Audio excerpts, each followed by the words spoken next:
Assalamualaikum warahmatullahi wabarakatuh. Aksi nyata topik 2 kurikulum merdeka. Mengapa kurikulum perlu perubahan? Disusun oleh Hapnita Sarjana Pendidikan, Guru PJOK SMP Negeri 11 Kota Pekalongan. Topik kurikulum merdeka. Memahami kurikulum dan pembelajaran. Murid sebagai pusat pengembangan kurikulum. Pembelajaran berdasarkan prinsip pembelajaran paradigma baru. Struktur pembelajaran mendorong murid merdeka belajar. Topik kurikulum merdeka. Modul 1 kurikulum. Modul 2 kurikulum merdeka. Apa itu kurikulum? Kurikulum dapat dimaknai sebagai titik awal sampai titik akhir pengalaman belajar murid. Kurikulum merupakan pedoman penyelenggaraan kegiatan pembelajaran untuk mencapai tujuan pendidikan tertinggi. 4 komponen dalam kurikulum. 1. Tujuan. 2. Konten. 3. Metode atau cara. 4. Evaluasi. Klasifikasi kurikulum. 1. Tujuan pembelajaran atau konten. 2. Panduan pedagogi. 3. Panduan asesmen. Kemerdekaan murid dalam belajar adalah jantung pengembangan kurikulum. Fungsi kurikulum bagi guru adalah untuk memandu dalam proses belajar murid. Optimalisasi peran dan fungsi kurikulum. Mewariskan nilai dan budaya masyarakat yang relevan dengan masa kini. Mengembangkan sesuatu yang dibutuhkan saat ini dan masa depan. Menilai dan memilih sesuatu yang relevan atau kontekstual sebagai kontrol sosial. Kurikulum yang baik adalah kurikulum yang sesuai dengan zamannya, sehingga perlu diadakan adaptasi sesuai dengan konteks dan karakteristik murid. Proyeksi Pendidikan EOCD 2030. Kognitif, sikap, psikomotorik, perlu atau nilai.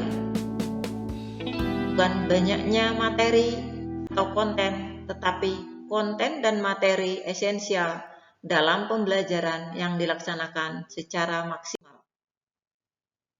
Siklus pembelajaran inquiry.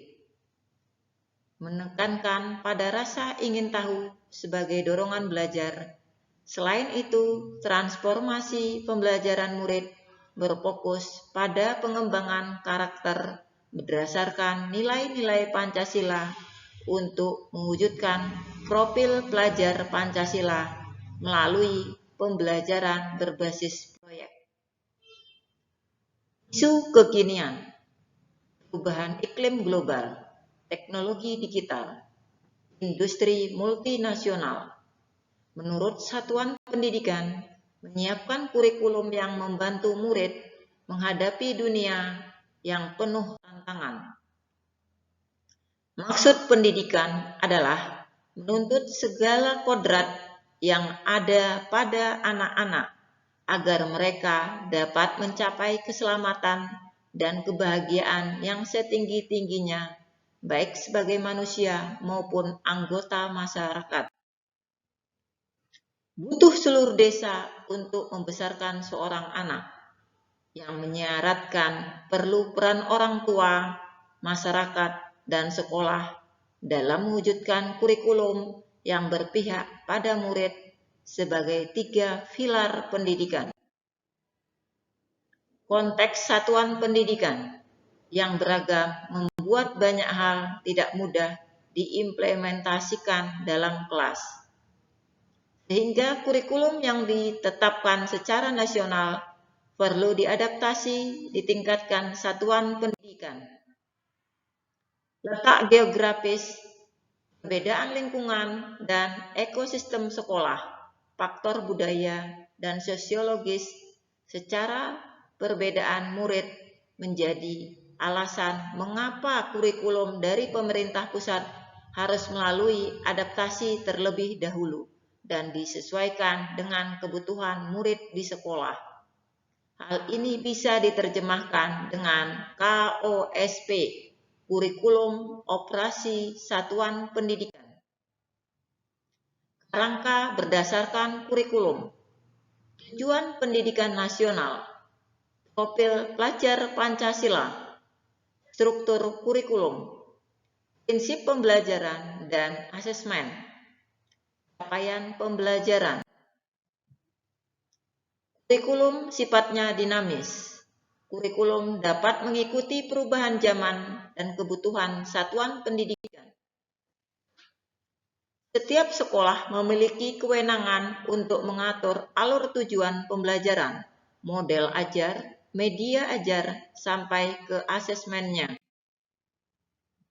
Dalam KSOP, kita dapat menyesuaikan rencana dan pengorganisasian pembelajaran sesuai dengan keadaan kontekstual satuan pendidikan agar pembelajaran murid lebih bermakna. Komponen operasional satuan pendidikan. 1.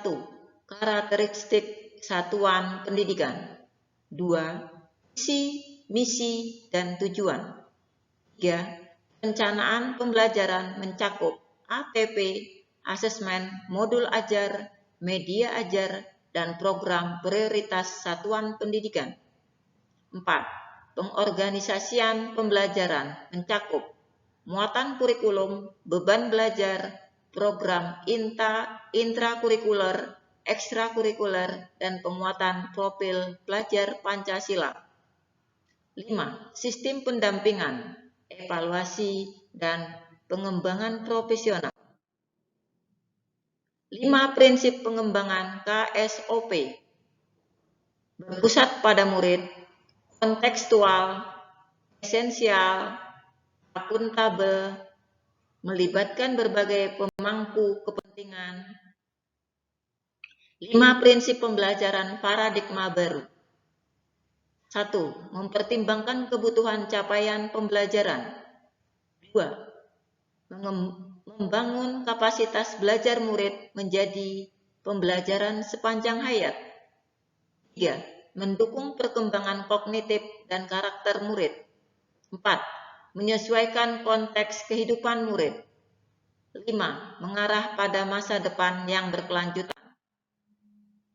Terima kasih. Wassalamualaikum warahmatullahi wabarakatuh.